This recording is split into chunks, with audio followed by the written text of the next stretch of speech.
This happened to me last year around this season, while I was broke and struggling to make ends meet. I had just moved out and didn't want to resort to going back to my parents' place. Anyways, I was so desperate I was looking on Craigslist for caregiving or housekeeping types of gigs, just to make some quick cash while I was looking for a better job position. After responding to several people, I got a bite back from a guy who had advertised as a disabled man who needed help with his morning and evening routines since he had a bad back. As a past caregiver, I thought nothing of his request to help with bathing and dressing since I knew it could be difficult for some. After chatting on the phone with him and coming to the conclusion that it was nice and normal, I proceeded to head over to his townhouse late one night to help him with his nighttime routine. He lived a bit out of the way from me, but I was desperate and didn't mind. He even said I could spend the night, since he would need me in the morning anyway. Once I got there, he was a decent-looking man, probably in his late 30s or 40s with a cane. He paid me $200 up front for the expected nighttime and the morning routine the next day. He explained he was ex-military and had back surgery recently. Everything was normal until he offered me some wine and commented on how cute he thought I was. I should have seen that as a big red flag, but again, I was super poor, but I didn't want to cheat him, so I gave him the benefit of the doubt. He then led me to his bedroom where I got undressed for his evening shower. I was horrified since I saw that he already had a giant erection and wanted me to lather him up. He asked if I wanted to take off my clothes, and I declined. He responded respectfully. However, he did touch my butt when I bent over to pick up something for him. I should have ran out right away, but I was waiting for the right moment. After giving him the most unsexy shower in the most platonic way I could, he got out and said he was heading to bed, but didn't want to wear any clothes. The guest room where I was staying was next to his, and though I was tired, I was still pretty on edge. My gut instinct was telling me to get the hell out of there. The issue was, though, we were on a 3-story townhouse, and we were on the top floor. He had even installed baby gates on each floor, so his cat wouldn't run away. Also, he had turned off all the lights on the lower floors, so it was pitch black. In order for me to get out, I would have to pass his room. I quietly arranged my stuff in my purse while I heard his TV blaring, and to my horror, I saw him walk swiftly to his bathroom without his cane. I realized he wasn't as disabled as he told me, since he had previously put on an act that he couldn't walk without it. He also still had his heart on, and was holding a giant bottle of lotion with him. As quickly and as quietly as I could, I fled and got the hell out of there while he was in the bathroom, and I jumped over every single cat gate like an Olympic sprinter. I successfully arrived at the front door, and as I threw the front door open to run to my car, I heard his house alarm go off. I got into my car as fast as lightning, heart beating like crazy. I immediately got phone calls from his number, and every single car that trailed me had me terrified until I got out of there. Finally, after a 2-hour drive, I was back at my place, grateful I was out of there.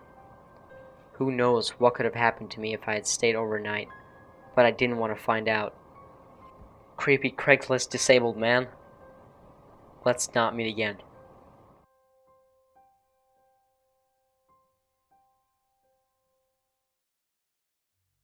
I live in a small village in the very north of Scotland, so large shops and resources are a far distance.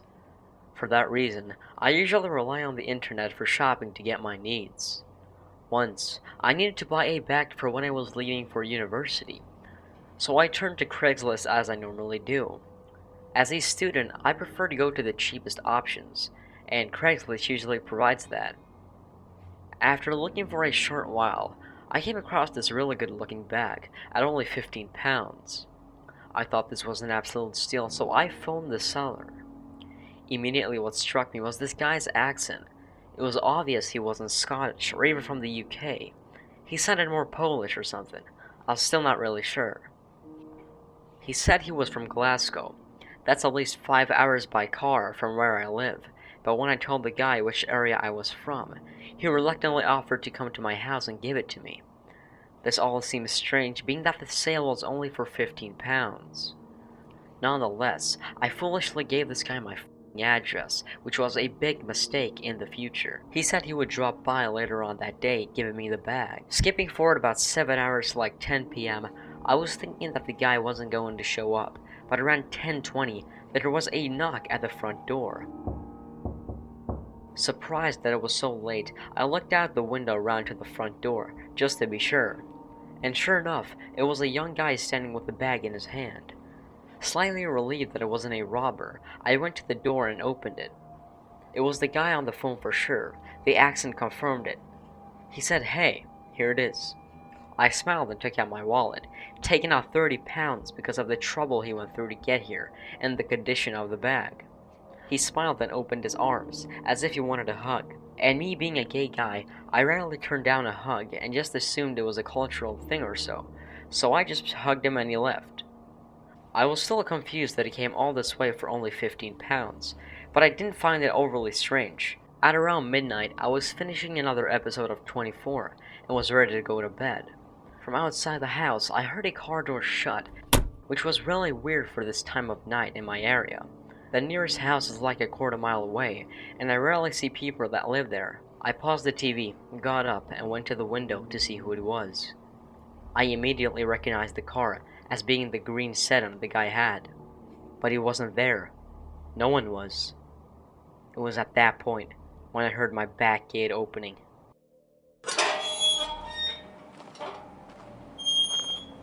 I ran quietly to the kitchen where the back door was, staying low down so the guy wouldn't see me. I usually don't lock both doors till I go to bed, so both were still unlocked. I grabbed the keys from the counter and quickly locked the door. As I did, I got a fright at the security light turning on in the back garden. I looked up and saw the man. The same guy who sold me the bag. He had a creepy smile on his face, no teeth showing, just a smile. I stood up and shouted, "Whoa dude, what the fuck are you doing back there?" He said nothing and just smiled, looking directly at me. I found myself just staring at him until the situation actually kicked in, and I took the keys from the back door and bolted to the front door to lock it. About halfway to the front door, I heard a window smash in the kitchen. My stomach ached at the fact that he was probably making his way into my house. I made a turn to go upstairs to the toilet and lock myself in there. When I got able to get into the toilet and lock myself in, I heard him stumbling and broken glass falling to the floor. It was at that moment I realized he was in my house. I pulled my phone out of my pocket and quickly dialed 999, told them of the situation as fast as I could, and they said they'll send officers out as soon as possible. The police station was just up from my village, so I knew someone who would get here generally quick. The operator asked me to stay on the phone until someone arrived. I was focused on the guy's footsteps, which could slow down and speed up every so often. He eventually walked up the stairs and tried to open the bathroom door. When he realized it was locked, he said, I know you're in there, Cameron. Come on." Hearing him say my name made my stomach churn. I screamed, "The police are coming!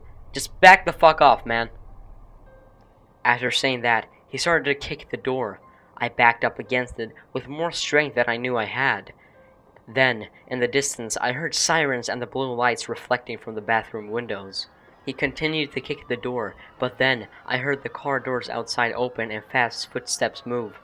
I heard the front door open and the police say, "Police officer! With a taser, drop the knife!"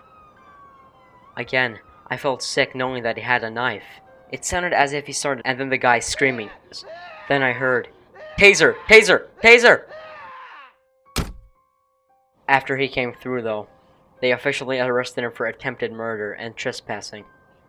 I have pressed charges, but the fact is, he won't get any more than 7 months in jail. After that, he will be free to come right back. I am right now trying to sell my house to get out of here as soon as possible. And if you're using Craigslist, please stay safe.